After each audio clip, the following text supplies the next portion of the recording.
CBSE के sample में एक आपको डेटा वाला क्वेश्चन गिवन है, जो कि एक गिवन है, एक चार्ट के साथ गिवन है, लेकिन इस डेटा का और उस जो है पैराग्राफ से इसका कोई रिलेशन नहीं है। बस रिलेशन यही कि जो डेटा रिलेटेड है आपको सिकल सेल एनीमिया से रिलेटेड है। यहाँ बोला गया कि जो परसेंटेज ऑफ पेशेंट है विद मलेरिया, जो परसेंटेज है किसकी, पेशेंट्स की, किससे, मलेरिया वाले पेशेंट की जो परसेंटेज यहाँ गिवन है आपको 0 से लेकर 60% दे रखा है। वहीं दे रखा है आपको कि टोटल नंबर ऑफ़ पेशेंट कितने आते हैं, टोटल नंबर ऑफ़ पेशेंट जो हैं वो कितने दिखाई पड़ते हैं हमें ईयर में। तो हमने देखा कि 1998 में जो है मलेरिया के टोटल पेशेंट 1233 आए। ठीक, नंबर ऑफ़ पेशेंट जो है 1233 आए। वहीं अगर हम बात करें ऐसे पेशेंट जिनको क्या है, जिनको है सिकल सेल एनीमिया, और वो ऐसे 11 आए। इसका मतलब कि जो वहाँ पे स्प्रेड तो अच्छे से रखा मलेरिया, लेकिन जो परसेंटेज है सिकल सेल वाले उनको कम हो रहा है। फिर सेम ऐसे देखा 1999 में देखा, फिर आपने देखा 2000 में देखा, फिर ऐसे आप देख रहे हो 2001, 2002, 2003, 2004, 2005 का डेटा है। ठीक, तो यहाँ पे ये डेटा गिवन है। डेटा क्या है, डेटा ये गिवन है कि जो है कि जो सिकल सेल के पेशेंट्स हैं उनको मलेरिया हो रहा है या नहीं हो रहा है ये देखा जा रहा है। तो हमें दिखाई पड़ रहा है कि जो डिफरेंस है बहुत कम दिखाई पड़ रहा है। ठीक, अब एक चीज़ देखने को मिले यहाँ यहाँ जैसे जो आगे हमें अभी क्वेश्चन है उनमें से देखने को मिलेगा, तो नेक्स्ट पेज पे इसलिए यहाँ वो बात करते हैं हम।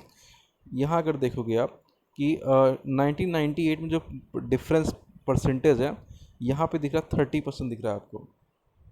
यहाँ पे क्या दिख रहा है 30% है, यहाँ पे 30% है। ठीक, 30 और 60 का डिफरेंस क्या आएगा, 30% आएगा। यहाँ पे 20 और 60 का क्या आ गया, 40% आ गया। फिर नेक्स्ट कह रहा है 2000 में कितना आ गया, ये 20 से बिलो है, तो यहाँ कितना आ गया, अराउंड 42 कंसीडर कर लें। यहाँ पे कितना हो गया, यहाँ पे कितना आ गया, अराउंड 45 आ गया। ठीक, फिर यहाँ पे फिर चेंज हो गया, यहाँ पे 30 का अराउंड 30 के अराउंड आ गया। ठीक, और फिर यहाँ पे और कम हो गया। तो इस तरह हमें वेरिएशन देखने को मिल रहा है। सबसे ज़्यादा जो हमें चेंज देखने को मिल रहा है कहाँ देखने को मिल रहा है, 2001 में परसेंटेज डिफरेंस देखने को मिल रहा है। ठीक, किसके बीच में, जो मलेरिया के पेशेंट्स हैं उनमें, यहाँ पे सिकल सेल जिनमें है, जिनको सिकल सेल से प्रॉब्लम है उनमें। ठीक, और जो सिकल सेल की प्रॉब्लम नहीं है, तो हम यहाँ देख रहे हैं कि सिकल सेल की जिनको प्रॉब्लम है उनमें मलेरिया के केसेस कम मिल रहे हैं, वो लोग कम इन्फेक्टेड हो रहे हैं मलेरिया से। लेकिन जो सिकल सेल के पेशेंट नहीं है या सिकल सेल एनीमिया नहीं है उन लोगों को ज़्यादा स्प्रेड हो रहा है। तो इससे कंक्लूजन ये निकलता है कि ये जो सिकल सेल एनीमिया है, ठीक, एक डिसऑर्डर है, लेकिन ऐसे एरिया जहाँ पे सिकल सेल एनीमिया बहुत ज़्यादा स्प्रेड कर रखा है वहाँ पे जो है ये यूज़फुल है। अब हमें एक क्वेश्चन के फॉर्म में कुछ डेटा गिवन है नेक्स्ट पेज पे, इसे यहाँ डिस्कस करें। तो फर्स्ट गिवन है कि the following statement are drawn as conclusion from the above data. जो पीछे डेटा था वो कीनिया से लिया डेटा है। उसमें फर्स्ट क्या कह रहा है, patient with SCD, patient with SCD sickle cell disease are less likely to be infected with malaria. तो उसमें देखा जो पेशेंट जिन्हें सिकल सेल एनीमिया है वो बहुत कम लोग हैं जो कि इन्फेक्टेड होते हैं मलेरिया से।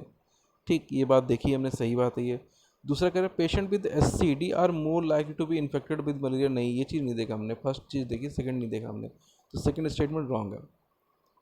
Third, over the year the percentage of people infected with malaria has been decrease. और धीरे धीरे हमने देखा जो परसेंटेज है डिक्रीज था, पहले 30 था, फिर 40, 45 हुआ, 42 हुआ, फिर जो है 45 हो गया। ये परसेंटेज डिक्रीज करते गए। ठीक, ये नंबर ऑफ पीपल जो है डिक्रीज करते गए। तो ये चीज़ हमने पीछे देखा। Next, year 2000 saw the largest percentage difference between the malaria. तो ईयर जो है 2000 वहाँ पर हमने लार्जेस्ट देखा, ऐसा बोल रहा है।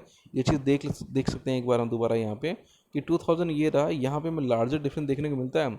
तो हम देखते हैं हमें लार्जर डिफरेंस यहाँ नहीं मिलता, हमें यहाँ देखने को मिलता है लार्जर डिफरेंस। ठीक, कि यहाँ जो है एक बार चेक करते हैं पूरा एक क्वेश्चन कि यहाँ पे 60 की रखा है, सॉरी 50 और 20 है, ये 15 मान लें, तो यहाँ पे अराउंड 35 बनता है। एग्जैक्ट दोबारा बात करें यहाँ, क्योंकि इसके अकॉर्डिंग बात करें। ठीक, जो पिछली डेटा बात की थी 60 के अकॉर्डिंग बात करी थी मैंने, यहाँ देखें तो यहाँ पे जो 10 और 50 के अकॉर्डिंग है, तो यहाँ पे कितना 40 का हो रहा है। ठीक, तो लार्जेस्ट परसेंटेज डिफरेंस दिख रहा है यहाँ पे, हमें दिख रहा है यहाँ पे अराउंड जो है 40 का हो जाएगा। तो हमें ये नहीं मिला, इसका मतलब फोर्थ ऑप्शन जो है वो रॉन्ग है हमारा। तो इसके साथ साथ हम जो है हमारा फर्स्ट और थर्ड हमारा ऑप्शन राइट मिल रहा है यहाँ पे। First option and third option right मिल रहा है। तो मैं जाऊँगा डी ऑप्शन के साथ, जाऊँगा डी ऑप्शन के साथ जा रहा हूँ। क्लियर। तो ये डी ऑप्शन यहाँ पे हमारा राइट रहेगा इस क्वेश्चन में। तो ये कंप्लीट हुआ हमारा क्वेश्चन। ये काफ़ी इंपॉर्टेंट क्वेश्चन है जो कि गिवन है, और डेटा बेसिस पे क्वेश्चंस हैं, और डेटा बेसिस पे क्वेश्चन बहुत आते हैं। तो ऐसे क्वेश्चन जो है कि प्रैक्टिस करना बहुत ही ज़रूरी है।